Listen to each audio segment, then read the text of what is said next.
Usap-usapan na naman ngayon ng confidential funds ni Vice President Sara Duterte matapos siyang sampahan ng graft and plunder complaints sa Office of the Ombudsman. Kaugnay niyan, makakausap natin ngayon si PDP spokesperson Ferdinand Topacio. Magandang gabi po sa inyo, Attorney Topacio.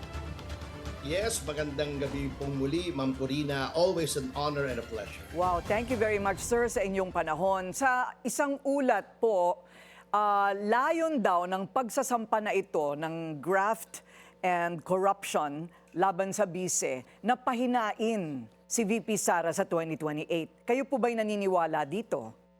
Ay opo, at in fact kami nga po ay naglabas na nung kamakalawa ng opisyal na pahayag sa ngalan ng Partido Demokratiko Pilipino na sinasabi po namin, unang-una yan ay mga recycled. Bagamat environmentally friendly ang recycling, ay hindi po yan uubra pagdating po rito sa mga charges. Number two, obvious naman po na ang may mga pakana nito ay yung mga the usual suspects kumbaga na wala na pong ginawa kundi batikusin si pangalawang Pangulong Sara Duterte sapagkat natatakot po sila ng consequences to their vested interest should the Vice President become President in 2028. Ano ho sa palagay ninyo ang pinakamatibay na depensa ng bise? Well, the strongest defense po, Ma'am Corina, as always, is innocence. Hindi po niya ginawa yan. Ang ngunit sa ilalim din po ng ating mga batas, the person who alleges a crime has the burden of proof of showing that it has been committed sapagkat constitutionally protected po ang presumption of innocence. But in this case, the Vice President, I believe, is merely a victim of political persecution and vendetta. So, mailalabas po ba ang mga bank accounts ni bise? Yun nga po nakakatawa sa mga sinasabi nitong mga characters na ito. Bakit kami ang maglalabas? Meron po talagang prinsipyo sa Roman law na a cumbenti probatio qui decit non qui negat, or the burden of proof is on him who alleges something. They're saying that she has amassed more than 50 million in ill-gotten wealth. So dapat pong sila po ang magpakita kung nasaan yung 50 million plus na yon. Kung wala, then the case must perforce be dismissed. So, they can subpoena the transparency of her bank accounts. May subpoena powers under certain circumstances sapagkat meron po tayong secrecy of bank deposits, but again po, we repeat, at natatawa nga po kami, akala ko ba they are convinced of the merits of their case.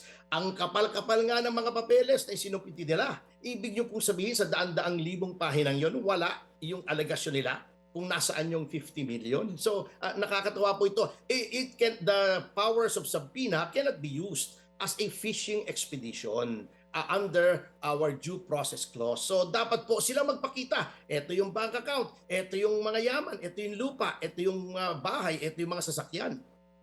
At yung mga pangalan pong piatos, yung mga inimbento daw pong mga pangalan na nakatanggap ng pondo. Ano po ang depensa doon? Alam niyo po, sorry po, Ma'am Purina. Go ahead, sir. Opo. Alam niyo po yon, standard protocol po yon sa confidential funds. Ako po, Ma'am Corina, ay galing din sa Department of the Interior and Local Government bilang isang Assistant Secretary nung ang kalihim po ay si Mayor Alfredo Lim, year 2000. So talagang standard po yan, kaya nga po confidential eh. Yung informant po nyo, pag inilagay nyo yung pangalan doon, at syempre po, hindi naman na iisa o dalawang tao lang ang may access doon sa listahan yon, baka manganib po ang buhay noong tao. Ngunit, pwede pong i-decode yon para malaman talaga na ito ay natanggap. So, that is a non-issue na pinag-uulit-ulit po nila. Okay, huling tanong po. Yung affidavit po ng sinasabing dating bagman ni VP Sara, ito pong si Ginoong Ramil Madriaga, ano po ang komento ni VP dito? Hindi ko po, I cannot pretend to speak on behalf of the Vice President sapagkat ako po ay tagapagsalita ng PDP. Ngunit bilang isang abogado po, that is an uncorroborated statement. Pwede naman po mag-imbestiga ang ombudsman. Kahit nga po anonymous, pwede naman po eh. Ang DOJ din po. Ngunit, titignan po natin yung credibility noong mga aligasyon. At yung binabasa ko po yung affidavit na iiling na lang po ako eh. Sapagkat yung sinasabing 1 billion in a grandia, that's physically impossible. Number 2, yung nagbi-build up daw ng war chest, si binibining Sara Duterte. Alam niyo po, I personally know as to approximately when nag-umpisa yan na mag-harbor ng ambitions for president.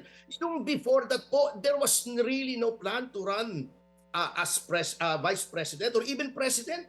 Yung prior to 2022, last minute po yun, and I know this personally. So, ang dami pong mga inconsistencies at kung ano-anong mga incredibilities ng affidavit pong yun. Okay, maraming salamat po sa inyong oras, PDP spokesperson Ferdinand Topacio. Yes, I'm much obliged. Thank you, Ma'am Corina. God bless.